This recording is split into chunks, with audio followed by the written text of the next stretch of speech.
మాజీ మంత్రి Mallareddy sir car దిగుతున్నాడని షానొద్దుల సంధి పుకార్లు గట్టిగానే నొస్తున్నాయోల్లా.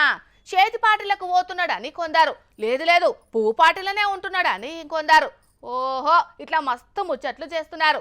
ఒక కార్యకర్త అయితే ఏకంగా రౌతంతోనే మల్లారెడ్డి పార్టీ మారుతున్న ముచ్చట మీద లెటర్ కూడా రాసిండోల్లా. ఇక ఇంత జరుగుతున్నా మల్లన్న మాత్రం నాకేం పట్టి లేదన్నట్టే ఉంటున్నాడని కొందరు అంటుంటే, ఇగో ఈ అలగిట్లా మాట్లాడిండు. రాసినందుకు చాలా బాధ అనిపించింది నాకు. ఎవరో అడ్రస్ కూడా రాయలేదు. తప్పకుండా నేను కలుస్తా.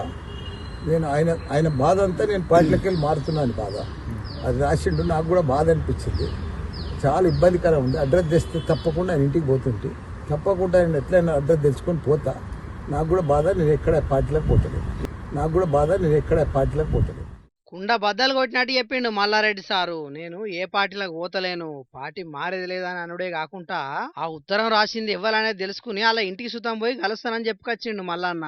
మొత్తానికైతే ఇన్ని రోజుల సంది నడుస్తున్న చర్చలకు ఫుల్ స్టాప్ పెట్టాలని ఇలా నికార్స్ అయిన బీఆర్ఎస్ పార్టీ లీడర్ లెక్క గులాబీ కండువా మెడలేసుకుని మరీ చెప్పిండు ఆ ముచ్చట.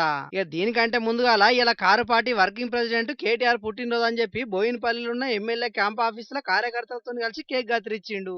మొన్నట్లా ఇట్లనే ఓ కార్యకర్త పుట్టినరోజు నాడు కేక్ కట్ చేసుకుంటా నేను బీఆర్ఎస్ పార్టీకి దూరంగా ఉంటున్నానని నా దగ్గరికి వస్తలేరా అని మాట్లాడిన మాటలు పెద్ద దుమారమే అయినాయి కదా. ఇక ఇవాళ రామన్న పుట్టినరోజు కేక్ కట్ చేసి ఆ చర్చలన్నిటికీ ఎండు కారటేసినట్టు చేసిండు మల్లన్న. అంతేకాదు, many happy returns of the day, happy birthday KTR గారు. ఆయన మంచిగా 125 ఏళ్ళు బతకాలి, సక్సెస్ఫుల్గా మంచిగా పోరాడుతున్నాడు.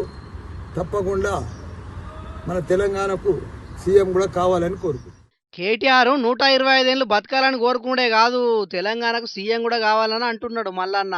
ఇక ఇప్పటికైతే నేను పక్కా కారు పార్టీ మనిషినే అని అంటున్నాడు గాని, అటు బోయినపల్లిలో ఉన్న క్యాంప్ ఆఫీస్ లో మాత్రం కారు పార్టీ బ్యానర్లు, ఫ్లెక్సీలు, పోస్టర్లు మాత్రం ఒక్కటి కూడా లేదు.